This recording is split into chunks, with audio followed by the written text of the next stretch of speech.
अजीत डोभाल ही इन सब के पीछे थे और इन्होंने ही पीडीपी पार्टी बनवाई कश्मीर के अंदर। यूपीएससी का पहला अटेम्प्ट दिया और पहले ही अटेम्प्ट में यूपीएससी क्रैक कर दिया। और अजीत डोभाल की जो वाइफ थी उनको तक नहीं पता था कि जिनके लिए वो खाना बना रही हैं वो मिलिटेंट हैं और वो उनके घर में बैठे हैं।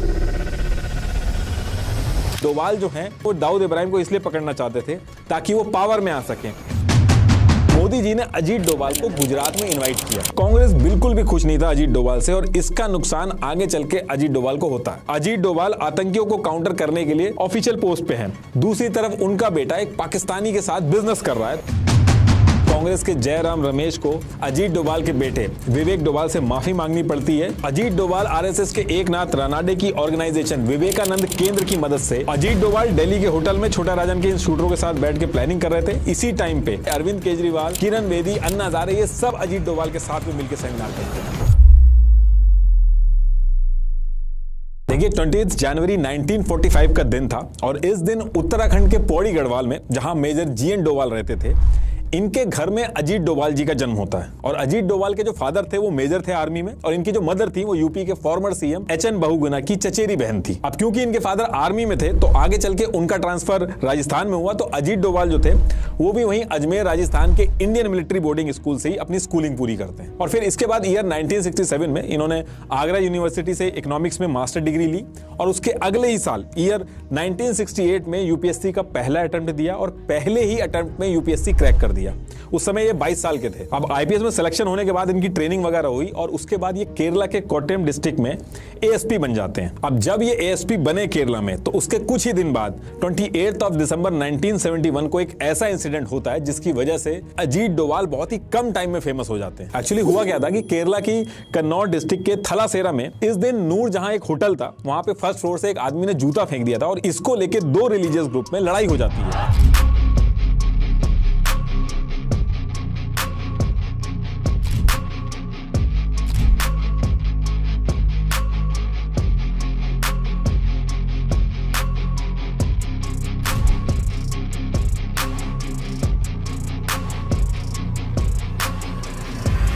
और फिर इस एरिया की सिचुएशन इतनी ज्यादा खराब हो जाती है कि दंगे स्टार्ट हो जाते हैं, लूटपाट शुरू हो जाती है। दोनों ग्रुप्स ने एक दूसरे की दुकानें जलाना, सामान लूटना शुरू कर दिया था। बात इतनी बढ़ गई थी कि इस एरिया में पुलिस तक जाने से डर गई थी। अब ऐसे में उस टाइम पे कांग्रेस की गवर्नमेंट थी और कांग्रेस के जो होम मिनिस्टर थे के करुणाकरन, इन पे बहुत ज्यादा प्रेशर हो गया था। तो ये एक ऐसे ऑफिसर को ढूंढ रहे थे जो इस एरिया में जाने से ना डरे, निडर हो और कैसे भी करके इन दंगों को रोक दे। तो उस टाइम पे जो सीनियर ऑफिसर थे उन्होंने बताया कि एक नया ऑफिसर आया, वो बहुत ही शार्प माइंडेड है और निडर है, तो वो इस काम के लिए सही रहेगा। तो जो सीनियर थे उन्होंने अजीत डोभाल का नाम सजेस्ट किया। तो इस सारे सीनियर ऑफिसर्स की बात मानते हुए के करुणाकरन जो थे इन दंगों को रोकने की जो जिम्मेदारी थी वो अजीत डोभाल को दे देते हैं। और अजीत डोभाल इंस्ट्रक्शन मिलते ही 2 जनवरी 1972 को इस एरिया में पहुंच जाते हैं और जहां पहले ऑफिसर जो थे जो जाने में डर रहे थे, अजीत डोभाल पूरे एरिया में घूमने लगते हैं। अजीत डोभाल पूरे एरिया में घूम घूम के छोटी से छोटी जो डिटेल्स थी उनको कलेक्ट करना स्टार्ट कर देते हैं। अजीत डोभाल ने डायरेक्ट फोर्सेस का यूज करने की बजाय स्ट्रेटेजिक इंटेलिजेंस गैदरिंग टेक्निक का यूज किया। इन्होंने सिर्फ उन्हीं एरियाज में हैवी पुलिस डिप्लॉय की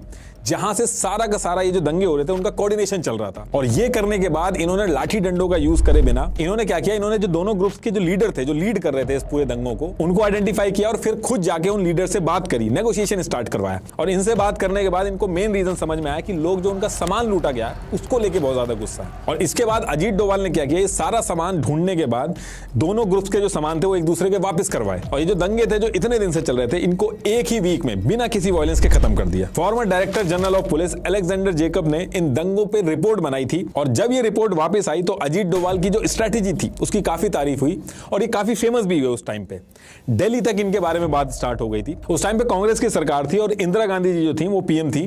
तो कुछ ही महीनों में अजीत डोभाल को केरला स्टेट से निकाल के दिल्ली बुला लिया जाता है और मिड 1972 में ही इनको इंटेलिजेंस ब्यूरो यानी आईबी के डायरेक्ट ऑपरेशन विंग में ऐड कर दिया जाता है ताकि ये पूरे इंडिया के जो ऑपरेशंस हैं उनमें पार्टिसिपेट कर सके। और यहीं से अजीत डोभाल जो हैं वो जासूसी दुनिया के अंदर एंट्री मारते हैं। और सेम ईयर में अजीत डोभाल शादी भी करते हैं और आगे चल के इनके दो बेटे होते हैं, विवेक डोभाल और शौर्य डोभाल। अभी ये जो दोनों बेटे हैं इनकी भी स्टोरी भी आएगी आगे। तो अब इधर दिल्ली के अंदर अजीत डोभाल अपने आईबी के जो ऑपरेशन थे उनके लिए अपने आप को प्रिपेयर करना स्टार्ट करते हैं। वहीं दूसरी तरफ मिजोरम को लेकर इंदिरा गांधी बहुत ज्यादा परेशान हो गई थी। एक्चुअली हुआ क्या था कि उस समय मिजोरम जो था वो असम का ही पार्ट था, वो अलग स्टेट नहीं था। तो मिजोरम का जो एरिया था वहां पे सूखा पड़ने की की वजह से लोग 1.5 लाख रुपए का कॉम्पनसेशन मांग रहे थे और ना मिलने पर एक लाल डेंगा नाम का आदमी था, उसने Mizo national famine front MNFF बनाया और फिर आगे चल के इसका नाम मिजो नेशनल फ्रंट MNF कर दिया। तो ये जो लाल डेंगा था, जो मिजो पॉपुलेशन थी वहां की, उनके मुद्दों को लेकर सरकार को घेरता था और उनकी आवाज उठाता था। अब मिजोरम असम का हिस्सा था और असम के अंदर यह कर दिया गया था कि जिसको असमिया लैंग्वेज आती होगी उसको ही गवर्नमेंट जॉब मिलेगी। तो इसको लेके मिजो नेशनल फ्रंट MNF, ये जिसको लाल डेंगा चला रहा था, ये गवर्नमेंट के खिलाफ खड़ा हो जाता और आम जनता जो थी वो भी बहुत ज्यादा इनके सपोर्ट में आ जाती है और हालत तब आउट ऑफ कंट्रोल हो जाती है जब असम राइफल जो रेजिमेंट थी, जिसमें मिजो पॉपुलेशन जो थी वो मेजोरिटी में थी, उनकी 2 बटालियन को डिसमिस कर दिया जाता है। तो अब जब ये 2 बटालियन डिसमिस कर दी जाती हैं तो जो सोल्जर्स थे इस बटालियन के, वो अपने मिजो एरिया में वापस आते हैं, बहुत गुस्से में थे और इनमें से भी 7 मेन कमांडर थे जिनकी जॉब गई थी, वो वापस आके लाल डेंगा जो था वो उसके साथ जाके मिल जाते हैं कि गवर्नमेंट जो है वो बहुत ज्यादा नाइंसाफी कर रही है और अब हम लोगों को हथियार उठाने पड़ेंगे। अब यहां से लाल डेंगा और जो उसकी MNF थी वो बहुत स्ट्रांग हो जाती है, प्लस गवर्नमेंट के खिलाफ ये लोग मिलकर वायलेंस स्टार्ट कर देते हैं। मिजोरम को इंडिया से अलग करने की बातें स्टार्ट हो जाती है। इनफैक्ट BSF जो था उसके ऊपर अटैक कर देते हैं लोग और इंडियन फ्लैग को हटा के अपना फ्लैग लगा देते हैं और मिजोरम को एक नया देश अनाउंस कर देते हैं। आगे बढ़ने से पहले मैं एक कॉमन प्रॉब्लम डिस्कस करना चाहूंगा, जो है miss alignment in teeth. Studies के अकॉर्डिंग 40 से 50% एडल्ट्स में टीथ मिस अलाइनमेंट देखी जाती है। अब सुनने में तो ये प्रॉब्लम बहुत छोटी लगती है, लेकिन आढ़े टेढ़े दांतों की वजह से सारे दांत जो हैं वो ठीक से क्लीन नहीं हो पाते हैं, तो प्लेग जैसी प्रॉब्लम भी हो सकती है। इनफैक्ट इससे स्पीच प्रॉब्लम भी होती है और हमारी ओरल हेल्थ भी इफेक्ट होती है। तो आप समझ सकते हो कि दांतों का अलाइनमेंट लुक्स के अलावा हमारी हेल्थ के लिए भी कितना इंपॉर्टेंट है। और अगर आपके भी दांतों का अलाइनमेंट ठीक नहीं है तो आपको टूथसी के टीथ अलाइनर से उन्हें सीधा करवाना चाहिए और इसके लिए आप टूथसी का एक फ्री डेंटल चेकअप शेड्यूल करा सकते हैं, अपने घर पे या फिर इनके एक्सपीरियंस सेंटर्स में भी करवा सकते हैं, जो मैं खुद भी करा चुका हूं। इससे आपको बहुत अच्छे से अपने टीथ और ओरल हेल्थ का पता चल जाएगा। और अगर आपकी अलाइनमेंट ठीक नहीं है तो आप टूथसी के ही टीथ अलाइनर यूज करके 6 से 10 महीनों में अपने दांतों को सीधा करा सकते हैं। ये जो अलाइनर्स हैं ये इनविजिबल हैं और काफी कंफर्टेबल भी हैं और इनको निकालना और लगाना भी बहुत ईजी है और टूथसी देता है गारंटीड रिजल्ट। टूथसी ने 3 लाख से भी ज्यादा लोगों के स्माइल्स डिजाइन किए हैं और मैंने खुद कई लोगों को बढ़िया रिजल्ट्स मिलते देखा है। तो आज ही बुक कीजिए अपना फ्री टीथ स्कैन टूथसी की वेबसाइट या फिर ऐप से,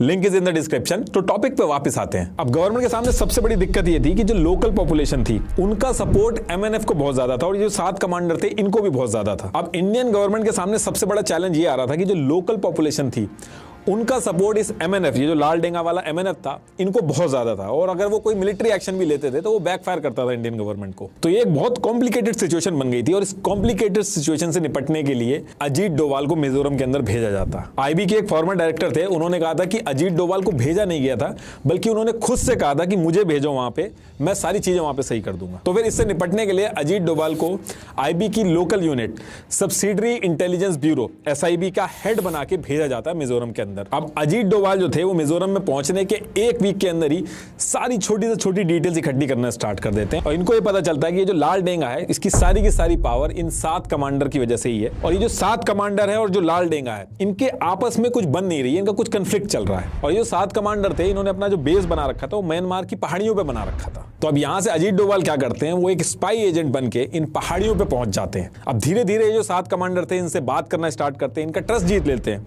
और बहुत ही कम टाइम में इनके ड्रिंकिंग पार्टनर बन जाते हैं और रोज दारू वगैरह पीना स्टार्ट कर देते हैं इनके साथ। इनफैक्ट एक दिन इन 7 को अपने घर पे बुला के पोर्क खिला के एक पार्टी भी दी थी अजीत डोभाल ने। और अजीत डोभाल की जो वाइफ थी उनको तक नहीं पता था कि जिनके लिए वो खाना बना रही हैं वो मिलिटेंट है और वो उनके घर में बैठे हुए हैं। अब अजीत डोभाल जब पूरी तरीके से इन कमांडर्स का ट्रस्ट जीत लेते हैं तो इनको समझाने की कोशिश करते हैं कि तुम कैसे भी करके इंडिया के साथ आ जाओ और अगर तुम इंडिया से मिल जाओगे तो मिजोरम को एक अलग से तो स्टेट बना ही दिया जाएगा, आप लोगों को मंत्री की जो पोजीशन है वो भी दे दी जाएगी और ये जो छोटे मोटे इशू हैं आम जनता के वो भी रिजॉल्व कर दिए जाएंगे। और अगर ये सारी चीजें नहीं भी मानते हो तो इसमें आपका नुकसान है, इंडियन आर्मी एक ना एक दिन इसमें घुसेगी और ये सारी चीजें खत्म करेगी और आपके हाथ में कुछ भी नहीं लगेगा। तो इस तरीके से ईयर 1972 से लेकर 1974 तक कॉन्टिन्यूअस अजीत डोभाल इन लोगों को समझाते हैं और 7 में से 6 कमांडर जो थे उनको अपनी तरफ कर लेते हैं। और जैसे ये 7 में से 6 कमांडर इंडिया की तरफ मिल जाते हैं तो लाल डेंगा बहुत ज्यादा वीक पड़ जाता है और उसको मजबूरी में इंडियन गवर्नमेंट के साथ पीस टॉक स्टार्ट करनी पड़ती है। साइकेत दत्ता एक जर्नलिस्ट थे, इन्होंने जब लाल डेंगा का इंटरव्यू लिया तो लाल डेंगा ने खुद ऑन रिकॉर्ड बोला कि ये जो अजीत डोभाल है ये मेरे 6 कमांडर ले गया था, इसलिए मेरे पास कोई ऑप्शन नहीं बचा था। और फिर इसके बाद मिजोरम एक अलग स्टेट बनता है और लाल डेंगा इसके सीएम बनते हैं और इसका क्रेडिट भी अजीत डोभाल को जाता है। अब इधर अजीत डोभाल मिजोरम में थे और सेम टाइम पे सिक्किम जो कि एक प्रिंसली स्टेट था और वहां का जो राजा था पालदेन नमग्याल, वो यूएस के एक हनी ट्रैप में फंस जाता है। यूएस की एक सीआई एजेंट थी होप क्रूक, इससे शादी कर लेता है और होप क्रूक जो कि एक यूएस की सीआई एजेंट थी वो सिक्किम की रानी बन जाती है और सिक्किम यूएस के इंस्ट्रक्शन पे चलने लगता है, जिससे यूएस के इंटरेस्ट पूरे होते थे। अब इससे निपटने के लिए इंदिरा गांधी आरएनएडब्ल्यू के हेड आरएन काओ से बात करती हैं और उनको सिक्किम भेजती हैं। आरएन काओ जो थे वो एक प्लान बनाते हैं जिसमें यह था कि ये लोग सिक्किम की जो लोकल पार्टियां हैं, छोटी छोटी लोकल पार्टियां हैं, उनको सपोर्ट करेंगे, उनको बड़ा बनाएंगे और उनको राजा के खिलाफ कर देंगे। और जब राजा वीक होगा और उसको आम जनता का सपोर्ट नहीं होगा तो उसको हटाया जाएगा, वरना अभी अगर कुछ करेंगे तो आम जनता भड़क जाएगी और इंडिया के अगेंस्ट में जाएगी वो चीज। अब सिक्किम की ये जो छोटी छोटी पॉलिटिकल पार्टियां थी जिनको सपोर्ट करके राजा के खिलाफ करना था और आम जनता का सपोर्ट लेना था, ये टास्क जो था वो अजीत डोभाल को दिया गया। और अजीत डोभाल ये टास्क मिलते ही एक प्लान बनाते हैं और वो क्या करते हैं कि कांग्रेस पार्टी की एक सिक्किम की local unit Sikkim national Congress थी, इसके एक लीडर थे काजी डोरजी, इससे बात करके इसको सेट कर देते हैं और सारी चीजें एज पर प्लान कर ली जाती हैं। और बहुत ही कम टाइम में जो लोकल जनता थी वो सिक्किम नेशनल कांग्रेस के जो लीडर थे काजी, इसके सपोर्ट में बहुत ही कम टाइम में आ जाती हैं। अब काजी को अपनी पॉलिटिकल पार्टी को एस्टेब्लिश करने के लिए, बड़ा बनाने के लिए, लोगों का सपोर्ट के लिए जो भी पैसा था, हर तरीके का जो सपोर्ट था वो अजीत डोभाल ने काजी को दिया और इन सब की मदद से काजी आम जनता को अपने साथ जोड़ने में कामयाब हो जाता है और राजा के ऊपर प्रेशर बना के सिक्किम में इलेक्शन करवा लेता है और इसके साथ साथ इलेक्शन जीत के सिक्किम का पीएम भी बन जाता है। पीएम इसलिए बनता है कि उस पर्टिकुलर टाइम तक सिक्किम जो था वो इंडिया से उसका मर्जर नहीं हुआ था। अब एज पर प्लान काजी सिक्किम का पीएम बनने के कुछ ही दिन बाद इंदिरा गांधी को लेटर लिखता है और मदद मांगता है कि सिक्किम के हालात बहुत खराब होते जा रहे हैं और राजा अपनी मनमानी करके लोगों के अधिकार छीन रहा है, उनका नुकसान कर रहा है। और फिर इधर से इंदिरा गांधी मिलिट्री भेजती हैं और राजा और उसके पूरे पैलेस को सीज कर दिया जाता है। और फिर जब सारी चीजें कंट्रोल में आ जाती हैं तो इसके बाद सिक्किम में रेफरेंडम कराया जाता है जिसमें इंडिया के सपोर्ट में 97% लोग वोट करते हैं और सिक्किम कॉन्स्टिट्यूशन के 36th अमेंडमेंट से 16 मई 1975 को इंडिया का एक स्टेट बन जाता है सिक्किम। और जैसा वादा किया गया था, काजी डोरजी जो थे वो सीएम बनते हैं सिक्किम के। अब ये सारी सिचुएशन यूएस के हाथ से निकल जाती है और सारी चीजें इंडिया के कंट्रोल में आ जाती हैं। तो ये जो सीआई एजेंट थी ये राजा को तलाक देके वापस यूएस चली जाती है। अब ये जो काम किए थे अजीत डोभाल ने मिजोरम और सिक्किम के अंदर बैक टू बैक, इसको लेके इनको प्रेसिडेंट पुलिस मेडल दिया जाता है जो कि जनरली 14 साल की सर्विस में दिया जाता है, लेकिन अजीत डोभाल ने ऐसा काम किया था कि इनके लिए एक एक्सेप्शन किया गया और 7 साल के अंदर ही ये अवार्ड इनको दे दिया जाता है। और इन दोनों इंसिडेंट के बाद अजीत डोभाल जो था वो एक बहुत बड़ा नाम बन गया था और बहुत ही कम टाइम में अजीत डोभाल इंडिया की नेशनल सिक्योरिटी स्ट्रेटेजी में एक की प्लेयर बन गए थे। अब मिजोरम और सिक्किम में जो हुआ था इसके बाद कुछ ऐसी सिचुएशन बनती हैं जिसकी वजह से अजीत डोभाल को पाकिस्तान जाना पड़ता है। एक्चुअली हुआ क्या था कि इस टाइम पे इंडिया ने न्यूक्लियर टेस्ट किया था। अब इसको देख के पाकिस्तान जो था वो फ्रांस और चाइना की मदद से न्यूक्लियर टेस्ट के लिए अपना काम स्टार्ट करता है, लेकिन फ्रांस जो था उसको थोड़े टाइम बाद पता चल जाता है कि पाकिस्तान न्यूक्लियर टेस्ट प्लान कर रहा है, तो फ्रांस पीछे हट जाता है, लेकिन चाइना पीछे नहीं हटता है। और इसी टाइम पे पाकिस्तान के जो ऑफिशियल्स थे वो back to back nuclear test के रिगार्डिंग नॉर्थ कोरिया भी जानने लगे थे। तो इसके बारे में जब इंदिरा गांधी जी को पता चलता है कि पाकिस्तान न्यूक्लियर टेस्ट की प्लानिंग कर रहा है, तो इंदिरा गांधी ने आरएनएडब्ल्यू और आईबी की टीम को बुला के टास्क दिया कि पाकिस्तान ये जो कर रहा है इसका पता लगा के कैसे भी करके इसको रोको। और फिर इसके बाद बिना टाइम खराब करे इंडियन इंटेलिजेंस एजेंसीज जो थी ये अपने सीक्रेट एजेंट्स को पाकिस्तान और चाइना भेजना स्टार्ट कर देती हैं। उस टाइम पे एजेंट्स को जब भेजा जाता था तो उनको इंडियन एम्बेसी में वैकेंसी दिखा के बुलाया जाता था। तो अजीत डोभाल जो थे उनको भी पाकिस्तान में इंडियन एम्बेसी का फर्स्ट सेक्रेटरी बना के पाकिस्तान में भेजा गया था। अजीत डोभाल पाकिस्तान के अंदर करीब 6 से 7 साल रहे थे, जिसमें से कुछ टाइम इन्होंने स्पाई बन के इंटेल भी निकाले। जैसे पाकिस्तान के कहूटा की जो लेबोरेटरी में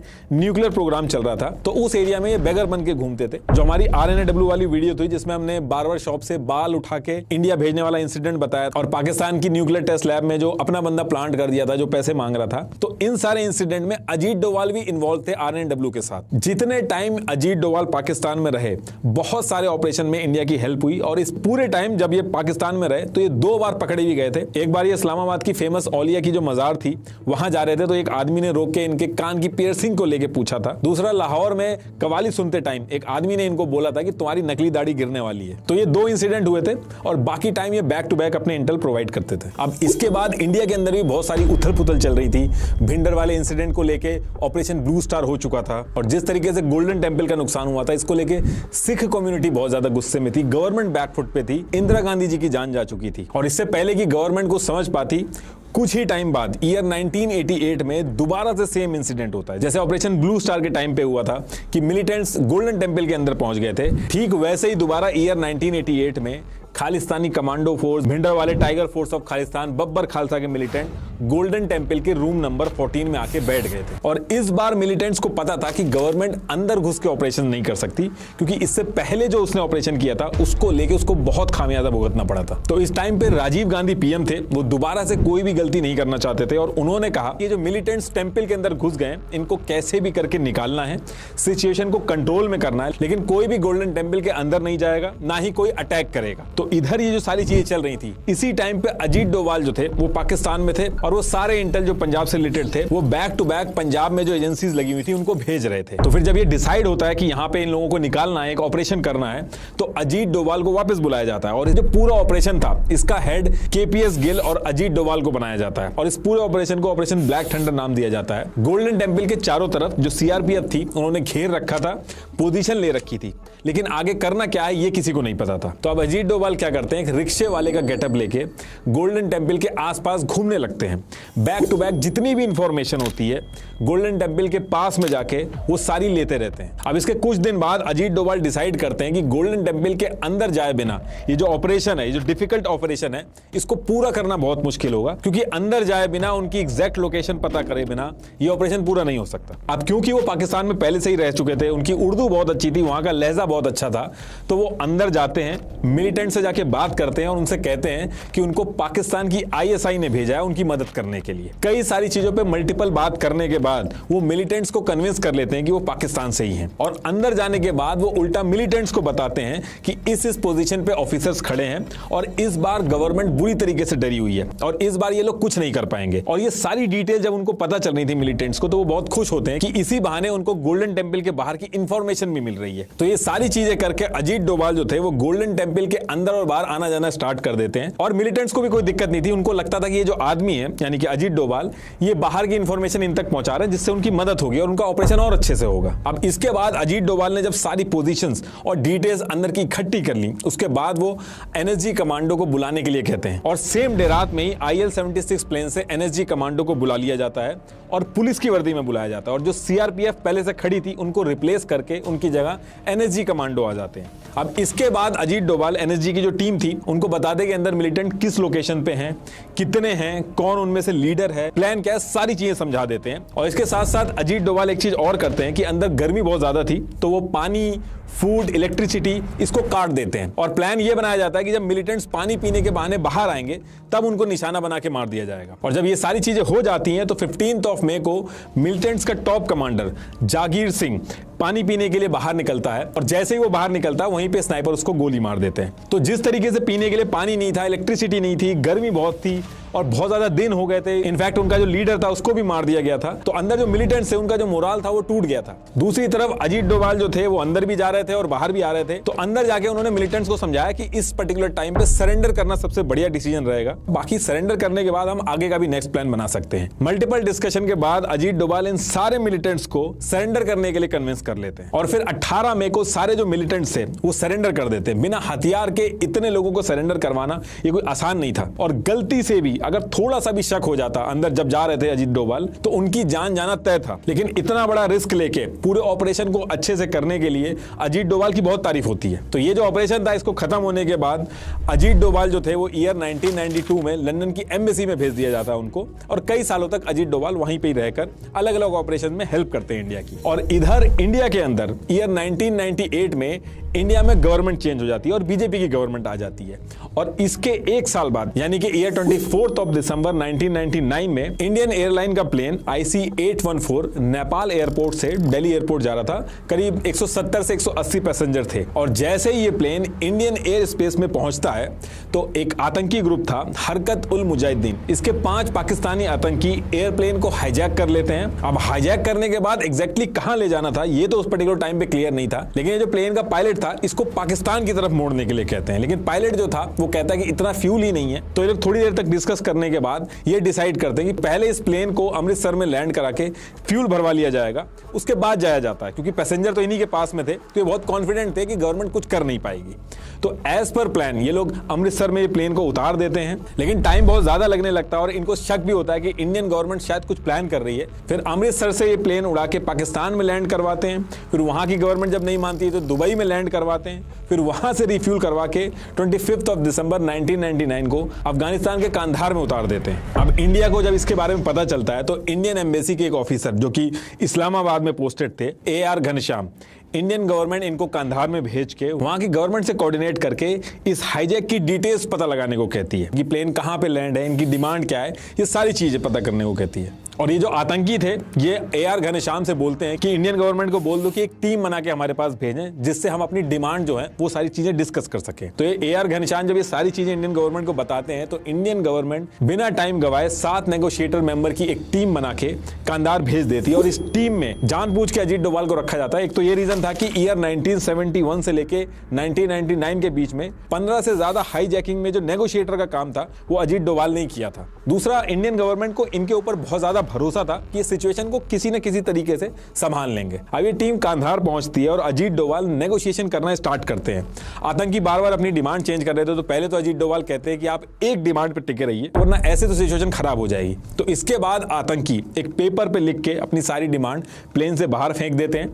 उस पेपर के ऊपर लिखा था कि इंडिया की जेल में जो उनके 36 आतंकी हैं उनको छोड़ दिया जाए, साथ में $200 मिलियन भी दिया जाए। अब शुरू में तो मना कर दिया जाता है कि डिमांड नहीं पूरी करी जाएगी, लेकिन दिक्कत यह थी कि इंडिया के अंदर प्रेशर बहुत ज्यादा था। पैसेंजर्स की जो फैमिली थी और मीडिया जो था वो चारों तरफ से गवर्नमेंट को घेर रही थी। ऊपर से अगर गवर्नमेंट कुछ प्लान भी करती किसी ऑपरेशन को लेके तो पाकिस्तान का एयर स्पेस को यूज करके वहां पे ऑपरेशन परफॉर्म करना पड़ता और पाकिस्तान के ऊपर इंडिया को भरोसा नहीं था। अफगानिस्तान के भी लोग मिले हुए थे तो कुछ भी अगर ये प्लान करते तो सारी की सारी डिटेल जो थी इन हाईजैकर्स के पास पहुंच जाती और अगर उसके बाद भी अगर ऑपरेशन कुछ प्लान करते उनको हटाने का तो ये भी बहुत ज्यादा चांसेस था कि पूरे के पूरे प्लेन को ही उड़ा देते और सारे के सारे पैसेंजर थे उनकी जान चली जाती। तो ऑपरेशन करने की तो कोई भी पॉसिबिलिटी नहीं बन रही थी। तो जैसे तैसे करके अजीत डोभाल इनसे मल्टीपल डिस्कशन करते हैं और इनको एग्री करवा लेते हैं कि 36 तो नहीं लेकिन 3 आतंकी को छोड़ दिया जाएगा और आतंकी जो था इनसे बात करने के बाद मान भी जाते हैं। तो फिर इसके बाद अजीत डोभाल तीनों आतंकियों को दे के पैसेंजर छुड़वा तो लेते हैं, लेकिन इंडिया के लिए बहुत बड़ा सेटबैक था। अब इस इंसिडेंट के बाद अजीत डोभाल ने ऐसे इंसिडेंट से निपटने के लिए नेशनल सिक्योरिटी को और ज्यादा स्ट्रॉन्ग किया। नेशनल सिक्योरिटी को और ज्यादा स्ट्रॉन्ग करने के लिए अलग अलग स्टेप्स उठाए, जिसमें से मल्टी एजेंसी सेंटर MAC और joint task force on intelligence JTFI ये सब बनाना स्टार्ट किया। अब ये सारी चीजें चल तो रही थी, लेकिन ईयर 1998 में जब से बीजेपी की गवर्नमेंट आई थी ये डिस्कशन स्टार्ट हो गए थे कि अजीत डोभाल बीजेपी के होम मिनिस्टर लाल कृष्ण आडवाणी के बहुत क्लोज हैं और उस टाइम पे LK आडवाणी जी ने अजीत डोभाल की रिपोर्टिंग डायरेक्टली अपने पास कर ली थी और ये क्लोजनेस देख के बाकी जो सीनियर ऑफिसर थे और ऑपोजिशन लीडर जो थे वो अजीत डोभाल से इतना ज्यादा खुश नहीं थे। इनफैक्ट इसी टाइम पे RNAW के चीफ का सिलेक्शन होना था जिसके लिए अजीत डोभाल से ज्यादा एक्सपीरियंस और सीनियर ऑफिसर जो थे वो लाइन में थे, लेकिन उसके बाद भी RNAW की चीफ की पोजीशन के लिए अजीत डोभाल का नाम सबसे आगे रिकमेंड किया गया था और इनका चीफ बनना तय था। लेकिन लास्ट मोमेंट पे क्या होता है कि national security adviser Brijesh Mishra इनके रिकमेंडेशन की वजह से इस चीज को रोक दिया जाता है और अजीत डोभाल नहीं बन पाते। और सिर्फ इतना ही नहीं था, इस टाइम पे 1-2 चीजें और ऐसी होती है जिसकी वजह से कांग्रेस बिल्कुल भी खुश नहीं था अजीत डोभाल से और इसका नुकसान आगे चल के अजीत डोभाल को होता है। एक्चुअली हुआ क्या था कि कश्मीर में 2 मेन पॉलिटिकल पार्टी थी उस टाइम पे, शेख अब्दुल्ला की नेशनल कॉन्फ्रेंस और दूसरी तरफ मुफ्ती मोहम्मद सईद की डेमोक्रेटिक नेशनल कॉन्फ्रेंस। तो उसी टाइम पे कांग्रेस भी अपनी प्रेजेंस जो थी वो कश्मीर के अंदर चाहती थी ताकि कश्मीर से वो एकदम अलग ना हो जाए। नेशनल सिक्योरिटी के लिए भी ये चीज बहुत इंपॉर्टेंट थी, लेकिन कांग्रेस का कश्मीर में जीतना बहुत ही मुश्किल था। तो कांग्रेस ने मुफ्ती मोहम्मद सईद को अपनी तरफ कर लिया, कांग्रेस की स्टेट यूनिट का प्रेसिडेंट भी बना दिया और फिर आगे चल के कैबिनेट मिनिस्टर की भी पोजीशन दी और साथ में आगे चल के अगर कांग्रेस जीतती है तो कश्मीर का CM बनाने का भी वादा किया मुफ्ती से। तो इन सब चीजों की वजह से जो मुफ्ती थे वो कांग्रेस में आ गए थे और इनकी जो पार्टी थी वो भी कांग्रेस में मर्ज हो गई थी। कांग्रेस कांग्रेस ने मुफ्ती को काम दिया था कि कैसे भी करके कश्मीर में कांग्रेस को स्ट्रांग करो, ताकि कांग्रेस पावर में आएगी तभी उनको सीएम बनाया जाएगा। और मुफ्ती जो थे वो कांग्रेस को स्ट्रांग करने का काम अपना शुरू कर देते हैं कश्मीर के अंदर। अब ये बातें तो हो गई थी कि ये कांग्रेस जीतेगी फिर ये सीएम बनेंगे, लेकिन ये प्रोसेस बहुत लंबा था। तो इसी बीच में कांग्रेस क्या करती है कि कश्मीर में अपनी प्रेजेंस के लिए शेख अब्दुल्ला से हाथ मिला लेती है और इलेक्शन लड़ने लगती है उसके साथ मिलकर। तो इस चीज से मुफ्ती बिल्कुल भी खुश नहीं थे। अब जब बीजेपी की गवर्नमेंट आती है तो अजीत डोभाल को मल्टीपल टाइम कश्मीर में भेजा जाता है। अजीत डोभाल ने मुफ्ती से मल्टीपल मीटिंग की और मुफ्ती से बहुत अच्छी दोस्ती भी हो गई थी अजीत डोभाल की। इनकी दोस्ती के थोड़े टाइम बाद ही मुफ्ती जो थे वो कांग्रेस के लॉन्ग टर्म विजन पे लात मार के कांग्रेस को छोड़ देते हैं और जन मोर्चा ज्वाइन कर लेते हैं। और जन मोर्चा से इन्हें कैबिनेट की पोजीशन भी ऑफर हो जाती है। और फिर आगे चल के मुफ्ती यहां से भी हटके पीडीपी भी बना देते हैं, जिससे कश्मीर की पूरी पॉलिटिकल इक्वेशन जो होती है वो चेंज हो जाती है और कांग्रेस को बिल्कुल पसंद नहीं आती ये चीज। तो यही सारे रीजन थे जिसकी वजह से अजीत डोभाल से कांग्रेस खुश नहीं थी। Former director of IB and former secretary of RNW ने अपनी बुक में भी ये चीज मेंशन की है कि अजीत डोभाल ही इन सब के पीछे थे और इन्होंने ही पीडीपी पार्टी बनवाई कश्मीर के अंदर। Ajit gradually drifted away to the other side, to Mufti Saab. Then the story, as one of the stories attributed to him, is that he played a role in creating the PDP. तो इधर कश्मीर में सारी चीजें चल रही थी। दूसरी तरफ आईबी का नया डायरेक्टर बनाया जाना था, क्योंकि जो पहले था उसका टेन्योर खत्म हो रहा था। और अजीत डोभाल का आईबी का नया डायरेक्टर बनना तय था, क्योंकि सीनियरिटी के हिसाब से भी देखा जाता तो अजीत डोभाल ही बनते। लेकिन होता क्या है कि 31 जुलाई 2004 को कांग्रेस की सरकार बन जाती है। अब कांग्रेस को अजीत डोभाल को आईबी का नया डायरेक्टर तो बनाना पड़ता है, लेकिन कांग्रेस ने जो 2 साल का टेन्योर होता था उसको कम करके 8 महीने का कर दिया था। और फिर इसके बाद आगे चल के 2005 में अजीत डोभाल जो है वो रिटायरमेंट ले लेते हैं। और अजीत डोभाल जी के जाने के बाद जो नया आईबी डायरेक्टर बनाया गया ESL नरसिम्हन, उनका जो टेन्योर था वो पूरा 2 साल का ही रखा गया, उनका कम नहीं किया गया। तो इस चीज के भी एलिगेशन कांग्रेस के ऊपर लगे कि जानबूझ के कांग्रेस ने अजीत डोभाल का टेन्योर 2 साल से कम करके 8 महीने का कर दिया था। लेकिन अजीत डोभाल जो थे वो देश के बाहर तो दिमाग लगा ही रहे थे, देश के अंदर भी उससे ज्यादा दिमाग लगा रहे थे। और फिर आगे चल के कुछ ऐसी चीजें हुई जिसकी वजह से वो दोबारा पावर में आए। तो देखिए, अजीत डोभाल रिटायर तो हो गए थे, लेकिन उसके बाद भी इनके पास जो इतने सालों का एक्सपीरियंस और स्किल्स थी उसका यूज करके अपनी पर्सनल कैपेसिटी में इंटेलिजेंस एजेंसीज के साथ मिलकर काम कर रहे थे। अब जिस ईयर ये रिटायर हुए थे, सेम ईयर 2005 में दाऊद इब्राहिम की बेटी महरुख की शादी पाकिस्तान के क्रिकेटर जावेद मियां दाद के बेटे जुनैद से 9 जुलाई को मक्का में होनी थी और उसका जो रिसेप्शन था 23 जुलाई को दुबई के ग्रैंड हयात में रखा गया था। अब ये चीज डोभाल को पता चल जाती है कि इस पर्टिकुलर फंक्शन में दाऊद इब्राहिम आने वाला है। ये ऐसा मौका था कि जहां पे दाऊद की लोकेशन कंफर्म थी, लेकिन फिर भी इस जगह पे दाऊद को पकड़ने के लिए अगर कोई ऑपरेशन किया जाए तो उसके फेल होने के चांसेस बहुत ज्यादा थे। और फेल होने पे इंडिया की जो इमेज थी उस पर बहुत बड़ा डेंट लगता, इसलिए इंडिया किसी भी तरीके से कमांडो ऑपरेशन से बच रही थी। अब यहां से अजीत डोभाल एक प्लान बनाते हैं। इन्होंने दाऊद इब्राहिम के दुश्मन छोटा राजन को रीच किया। छोटा राजन जो था वो पहले दाऊद इब्राहिम के ही गैंग का मेंबर था, लेकिन फिर इनमें लड़ाई हो जाती है। इनफैक्ट एक बार दाऊद इब्राहिम ने बैंकॉक में छोटा राजन पर अटैक भी करवाया था। तो ये सारी चीजें जो थी वो अजीत डोभाल को पता थी, तो वो छोटा राजन को अपने नेटवर्क का यूज करके रीच करते हैं और छोटा राजन को कन्विंस कर लेते हैं कि यहाँ पे साथ में मिलकर दाऊद इब्राहिम को मारा जा सकता है। छोटा राजन जो था वो मान जाता है इस चीज के लिए और बॉर्डर पार करवा के अपने गैंग के 2 शूटर विकी मल्होत्रा और फरीद तानाशाह को इंडिया भेजता है। इस ऑपरेशन के लिए अजीत डोभाल जो है वो इनकी ट्रेनिंग इंडिया की एक सीक्रेट लोकेशन पे करवाना स्टार्ट कर देते हैं। टाइम बहुत ही कम था इस पूरे ऑपरेशन के लिए, लेकिन बहुत ही कम टाइम में अजीत डोभाल ने इनके नकली पासपोर्ट, दुबई की टिकट वगैरह सब अरेंज करा दिए गए थे। अब यहाँ पे एक दिक्कत आ जाती है।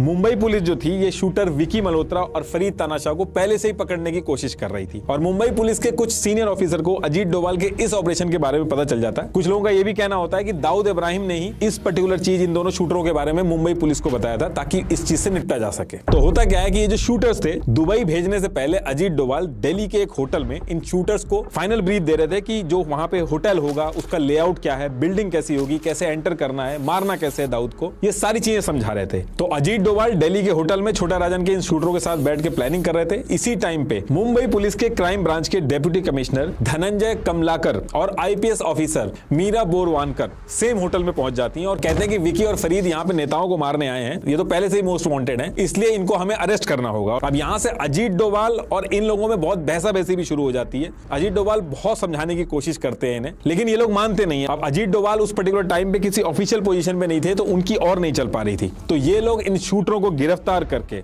ले जाते हैं और अजीत डोभाल के हाथ से जो बहुत बड़ी अपॉर्चुनिटी थी दाऊद को मारने की, वो छूट जाती है। अजीत डोभाल ने अपने सीनियर्स को फोन करके इसको रोकने की भी कोशिश की, लेकिन लेकिन तब तक ये लोग गिरफ्तार हो चुके थे और न्यूज वगैरह में सारी बात आ गई थी। अजीत डोभाल इतना गुस्सा हो गए थे जब ये लोग शूटरों को पकड़ के ले जा रहे थे, उन्होंने आईपीएस मीरा बोनवारकर से कहा कि I will teach you a lesson. Dawood Ibrahim शुरू से ही अजीत डोभाल की हिट लिस्ट में रहे, उन्होंने अपने पूरे करियर में मल्टीपल टाइम ट्राई किया दाऊद को पकड़ने का, और आज की डेट में भी वो चाहते हैं कि इसको कैसे भी पकड़ ले। हालांकि अजीत डोभाल के जो क्रिटिक्स हैं उनका यह मानना है कि डोभाल जो है वो दाऊद इब्राहिम को इसलिए पकड़ना चाहते थे ताकि वो पावर में आ सके, इस बड़े ऑपरेशन को अंजाम देके अपना नाम बना सके। अब अजीत डोभाल की इस पर्टिकुलर टाइम पे तो पावर बहुत कम थी, लेकिन इन्होंने अपने और ऑप्शन जो है वो भी एक्सप्लोर करने स्टार्ट किए, और ऐसे एक्सप्लोर किए कि इंडिया की पूरी पॉलिटिक्स बदल के रख दी, और तब से लेके आज तक ये पावरलेस नहीं हुए, अभी तक ही पावर में। तो होता क्या है कि इस इंसिडेंट के 2-3 साल बाद ही ईयर 2008 में गुजरात के अंदर नरेंद्र मोदी जी सीएम थे, और मोदी जी ने अजीत डोभाल को गुजरात में इनवाइट किया कि यहां पे आके आप एक यूनिवर्सिटी खोलो इंटरनल सिक्योरिटी पुलिस साइंस से रिलेटेड, जिसमें ये सारे कोर्सेज भी हों। अजीत डोभाल गुजरात पहुंच जाते हैं और बोर्ड ऑफ गवर्नर बना के, जिसमें से एक बोर्ड ऑफ गवर्नर ये खुद थे, तो ये सारी चीजें बना के अजीत डोभाल जो है वो रक्षा शक्ति नाम से एक यूनिवर्सिटी खोल देते हैं गुजरात के अंदर। और फिर इसके एक साल बाद ईयर 2009 में अजीत डोभाल आरएसएस के एकनाथ रानाडे से मिलते हैं। एकनाथ जो थे वो उस टाइम पे तमिलनाडु के अंदर विवेकानंदा केंद्र नाम से एक ऑर्गेनाइजेशन है जो स्वामी विवेकानंद की टीचिंग्स को प्रमोट करती है, वो चलाते थे। तो अजीत डोभाल आरएसएस के एकनाथ रानाडे की ऑर्गेनाइजेशन विवेकानंद केंद्र की मदद से विवेकानंदा इंटरनेशनल फाउंडेशन VIF खोलते हैं। इस थिंक टैंक का ऑब्जेक्टिव था नेशनल सिक्योरिटी, डिप्लोमेसी और ग्लोबल अफेयर जैसी चीजों पे रिसर्च और एनालिसिस करके इंडिया को और स्ट्रांग और सिक्योर करा जाए। और ये जो विवेकानंदा फाउंडेशन थी ये सेमिनार वगैरह करते थे। कई सेमिनार में तो इन्होंने कांग्रेस के मुद्दों पे भी सपोर्ट दिखाया, जैसे देवयानी खोबरागाड़े इंसिडेंट था, बांग्लादेश लैंड इशू था, इस पे भी सेमिनार किए इन्होंने। अब ये जो विवेकानंदा फाउंडेशन थी इसकी एक और विंग थी इंडिया फाउंडेशन नाम से, इसमें यंग लोग ज्यादा थे जैसे राम महादेव, निर्मला सीतारमन, सुरेश प्रभु। तो सेम ईयर यानी कि 2009 में अजीत डोभाल के बेटे शौर्य डोभाल जो सऊदी और यूएस में इन्वेस्टमेंट बैंकर थे, ये इंडिया वापस आके इस इंडिया फाउंडेशन, ये जो थिंक टैंक बनाया था इन्होंने, इसको ज्वाइन कर लेते हैं। अब अभी तक तो सारी चीजें ठीक चल रही थी, लेकिन विवेकानंद फाउंडेशन पूरे इंडिया के अंदर न्यूज में आता है ईयर 2011 में। विवेकानंदा फाउंडेशन क्या करती है कि एक रिपोर्ट पब्लिश करती है। इस रिपोर्ट का नाम था Indian black money abroad in secret banks and tax haven. अभी जो रिपोर्ट थी इन्होंने कांग्रेस को सबमिट नहीं की, बल्कि इनके ऑपोजिशन, उस समय बीजेपी ऑपोजिशन में थी, इनको सबमिट करते हैं। और फिर ये सबमिट करने के बाद ये लोग इससे रिलेटेड 2 सेमिनार करते हैं, जिसमें बाबा रामदेव, अन्ना हजारे, अरविंद केजरीवाल, किरण बेदी, सुब्रमण्यम स्वामी सब पहुंचते हैं। तो अभी भले ही सिचुएशन चेंज हो गई हो, लेकिन उस टाइम पे अरविंद केजरीवाल, किरण बेदी, अन्ना हजारे ये सब अजीत डोभाल के साथ में मिलकर सेमिनार करते थे। तो इसके बाद देश भर में ब्लैक मनी और करप्शन को लेकर प्रोटेस्ट स्टार्ट हो गए थे। तो कांग्रेस उस समय पावर में थी और ये जो विवेकानंदा फाउंडेशन थी ये उनके लिए एक सरदर्द बन गई थी। तो कांग्रेस ने IB के थ्रू इस ऑर्गेनाइजेशन को सर्विलांस पे डाल दिया था और इस पर नजर रखती थी, लेकिन तब तक बहुत देर हो चुकी थी, उसका कोई असर नहीं होता है। फिर अप्रैल 2011 में अन्ना हजारे और अरविंद केजरीवाल सब इसी करप्शन को लेकर अनशन पे बैठ जाते हैं और पूरे देश में प्रोटेस्ट स्टार्ट हो जाते हैं। कल जो मीडिया के साथियों के साथ बदसलूकी हुई उसके बस 2 मिनट के लिए अपनी बात रखने आया हूं। ये गड़बड़ी फैलाने से तो ये तो जनतंत्र नहीं है, जिसके बारे में हर किसी को ऑलरेडी पता ही है। ये इतना बड़ा मूवमेंट बन जाता है कि आगे चल के कांग्रेस की सरकार भी गिर जाती है और फिर बीजेपी पावर में आती है। और बीजेपी जब पावर में आती है तो नेशनल सिक्योरिटी की जो सबसे बड़ी पोस्ट है NSA की, वो मिलती है अजीत डोभाल को। और बाकी भी जो इस फाउंडेशन से रिलेटेड लोग थे जैसे निर्मला सीतारमन, सुरेश प्रभु, इन सबको इंपॉर्टेंट पोजीशन मिलती है। अजीत डोभाल को NSA बनाया गया था तो उस पर बहुत हल्ला भी हुआ था, क्योंकि MK नारायण का अगर एक्सेप्शन छोड़ दें तो जितने भी NSA बने हैं वो IFS डोमेन से ही रहे हैं, लेकिन इसको साइड में करके भी अजीत डोभाल को NSA बनाया जाता है। और जैसे ही अजीत डोभाल NSA बनते हैं तुरंत जून 2014 में एक बहुत बड़ा चैलेंज भी आ जाता है इनके सामने। इराक में 46 इंडियन नर्सेस फंस गई थी। अजीत डोभाल इराक में पहुंच जाते हैं, तुरंत इन नर्स को वापस लाने की पूरी प्लानिंग डिजाइन करते हैं। इनफैक्ट म्यांमार हो, Uri surgical strike, Balakot air strike, यहां तक कि जो अभी आर्टिकल 370 तक है, हर ऑपरेशन में 2014 से लेकर अभी तक जितने भी ऑपरेशन हुए हैं अजीत डोभाल खुद प्लान करते हैं हर एक चीज। इंडिया की सिक्योरिटी से रिलेटेड कोई भी चीज हो, अजीत डोभाल की मर्जी के बिना पत्ता भी नहीं हिल सकता। अजीत डोभाल के NSA बनने से एकदम नई अप्रोच आई। जनरली कोई भी कंट्री होती है वो अपनी नेशनल सिक्योरिटी के लिए मेनली 3 स्ट्रेटेजी में से कोई एक फॉलो करती है, डिफेंसिव, डिफेंसिव ऑफेंसिव या फिर ऑफेंसिव। इंडिया ने मोस्टली इंडिपेंडेंस के बाद से डिफेंसिव स्ट्रेटेजी अपनाई है। इसमें क्या होता है, आर्मी, इंटेलिजेंस सब एक्टिव होते हुए भी बस अपने पर होने वाले जो अटैक होते हैं उसको रोकते हैं। लेकिन अजीत डोभाल ने इंडियन नेशनल सिक्योरिटी को थोड़ा सा शिफ्ट किया। इन्होंने डिफेंसिव ऑफेंसिव स्ट्रेटेजी जो होती है वो रेकमेंड की, जिनके रिजल्ट पहले के कंपैरेटिवली ज्यादा अच्छे निकले। अटैक कम हुए, लेकिन ईयर 1998 से अभी तक, जब से बीजेपी की गवर्नमेंट आई है, तब से अजीत डोभाल के रिश्ते जो हैं वो कांग्रेस से बहुत खराब हुए और time to time Ajit Doval के ऊपर और इनकी फैमिली के ऊपर एलिगेशन भी लगते रहे। तो इंडिया के बाहर दुश्मनों से लड़ने के साथ साथ अजीत डोभाल को अपनी और अपनी फैमिली के ऊपर लगे एलिगेशन से भी लड़ना होता है। जैसे मैंने आपको बताया था कि अजीत डोभाल के जो बेटे थे शौर्य डोभाल, वापस आके इन्होंने इंडियन फाउंडेशन, इससे आके ये जुड़ गए थे। लेकिन साइड में ये अपनी इन्वेस्टमेंट कंपनी भी चलाते थे जिसका नाम टॉर्च इन्वेस्टमेंट था। इसको पहले जीज कैप भी बोलते थे। इसका हेडक्वार्टर जो है वो सिंगापुर में है। लेकिन इसको लेके भी दिक्कत खड़ी हो गई थी। ये जो इन्वेस्टमेंट कंपनी थी, इसमें एक पाकिस्तानी जिसका नाम सैयद अली अब्बास था, वो को फाउंडर था इस कंपनी का। तो कांग्रेस ने इस पे कहा कि एक तरफ देश का एनएसए अजीत डोभाल आतंकियों को काउंटर करने के लिए ऑफिशियल पोस्ट पे है, दूसरी तरफ उनका बेटा एक पाकिस्तानी के साथ बिजनेस कर रहा है। तो ये देश की सिक्योरिटी के लिए बहुत ही बड़ा खतरा है ये। और बात यहां भी नहीं खत्म होती है। ये जो इंडिया फाउंडेशन थी, ये टाइम टू टाइम सेमिनार करती थी और इसके जो स्पॉन्सर थे वो फॉरेन कंट्रीज की डिफेंस इक्विपमेंट बनाने वाली कंपनीज थी, जैसे बोइंग, इजराइल की मगल सिक्योरिटी सिस्टम लिमिटेड। तो इसको लेके भी अजीत डोभाल इनके बेटे को घेरा गया कि ये सिक्योरिटी रिलेटेड कंपनियां इनको क्यों स्पॉन्सर करेंगी, बिना किसी फायदे के तो ये करेंगी नहीं। तो इसका लिंक भी अजीत डोभाल और इनके बेटे से जोड़ा गया कि इन कंपनीज को फेवर किया जा रहा है, गिव एंड टेक रिलेशनशिप चल रहा है। अब यहां तक भी ठीक था, लेकिन अजीत डोभाल की असली दिक्कतें तब शुरू होती हैं जब कांग्रेस के जयराम नरेश ने प्रेस कॉन्फ्रेंस करके कहा कि अजीत डोभाल के दूसरे बेटे विवेक डोभाल ने जिस दिन नोटबंदी हुई उसके 13 दिन बाद केमैन आइलैंड, जहां टैक्स की कोई रोक टोक नहीं होती, वहां जाके GNY Asia hedge fund start कर दिया और इसका जो लिंक है वो पूरी तरीके से नोटबंदी से एस्टेब्लिश कर दिया। और ये जो सारी चीजें हैं ये कैरावन मैगजीन में भी छपी और जब पानी सर से ऊपर हो गया तो अजीत डोभाल ने जयराम नरेश और कैरावन मैगजीन के ऊपर क्रिमिनल डिफेमेशन केस कर दिया। और जब ये केस कोर्ट में जाता है तो कांग्रेस के जयराम रमेश को अजीत डोभाल के बेटे विवेक डोभाल से माफी मांगनी पड़ती है और विवेक डोभाल रिटर्न में भी माफी लेते हैं। ये उस माफी की कॉपी है। तो देखिए, अजीत डोभाल की जो लाइफ है वो किसी फिल्म स्टोरी से कम नहीं है। और चाहे देश के बाहर लड़ना हो या अंदर लड़ना हो और 3 बार एनएसए बन के पावर अपने हाथ में रखना हो, इनको कैबिनेट मिनिस्टर तक की रैंक दी गई है। और यही रीजन है कि इनको देश के अंदर लोग असली चाणक्य कहते हैं, क्योंकि ये पहले ऐसे एनएसए हैं जिनके हाथ में इतनी पावर रही, इतने बड़े बड़े लोग इनके पीछे पड़े, लेकिन पावर इनके हाथ से कोई खींच नहीं पाया। और जब गवर्नमेंट तक इनके हिसाब से नहीं रही तो वो गवर्नमेंट ही पावर में नहीं रही। और लास्ट में आपको फिर से बता दूं कि टूथसी की वेबसाइट जरूर चेक करना for their invisible teeth aligner. ये मेटल ब्रेसेस की तरह ही काम करते हैं पर दिखते नहीं है, बिल्कुल इनविजिबल है। अपना फ्री टीथ स्कैन बुक करने के लिए डिस्क्रिप्शन में दिए गए लिंक पर क्लिक करना ना भूलें। Thank you.